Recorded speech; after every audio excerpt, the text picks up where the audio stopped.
The Gentleman was a fun and silly ride, but ultimately it's great because it's a Guy Ritchie movie.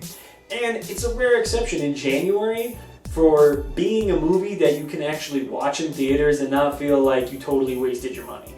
If you're ready for the Ritchie mannerisms.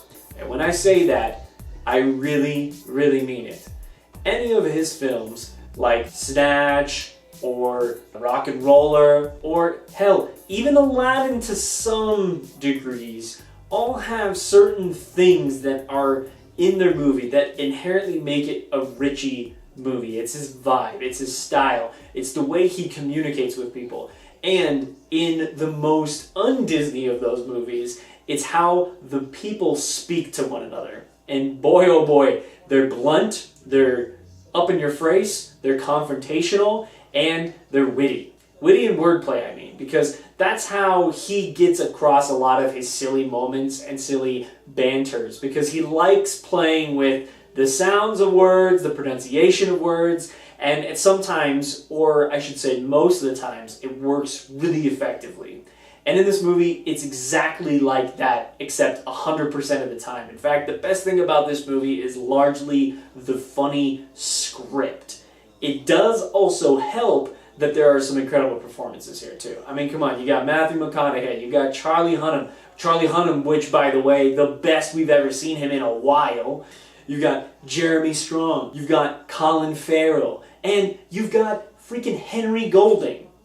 Now, let's pull it back a second now about Henry Golding. He's great, he's funny, he's interesting. They make a nice James Bond quote, and I appreciate that, so it's like he's trying to say that he's James Bond, or should have been. But there is an element to this movie that creates a negative. And it's the one thing that some Guy Ritchie movies, they're so smart and funny and intrinsic that they can just totally get past.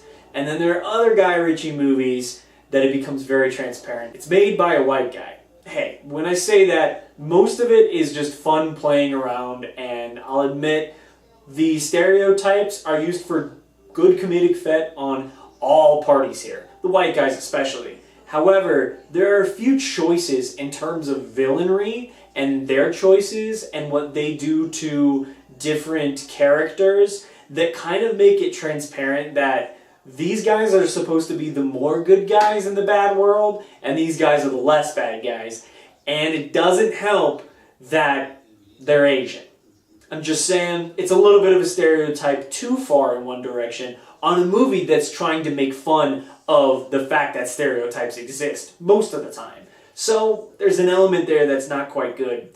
There's also a problem with his female characters. This is such a guy-centric movie that it is really apparent that his characters, especially the main woman in the movie, is written so one-dimensionally. It's kind of sad. I mean, she's there to be like a really witty wife, and you kind of like her character there in that regard. She's strong in her own right. She's willing to do what it takes for them both to succeed. But there's an element here where things go awry, and she gets forced into a very unfortunate position up until the moment where someone saves her. And it's just so obvious and so stereotypical and so, white guy movie. It's just, you can't not roll your eyes and be like, okay, I've seen that 5 bajillion times before, and I'm kind of ready to move past it.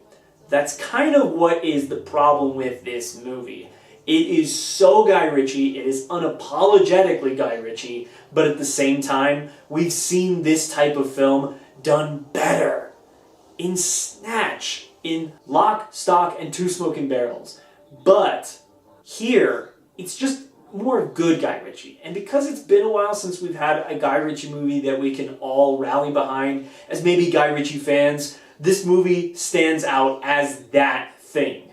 So if you want to go see this movie, I would say, with the caveat, it's worth it if you like Guy Ritchie films. You'll have a laugh riot at the theater. It's one of the rare comedies that come out and kind of like aren't supposed to be a comedy, but they end up really being a comedy in a great way.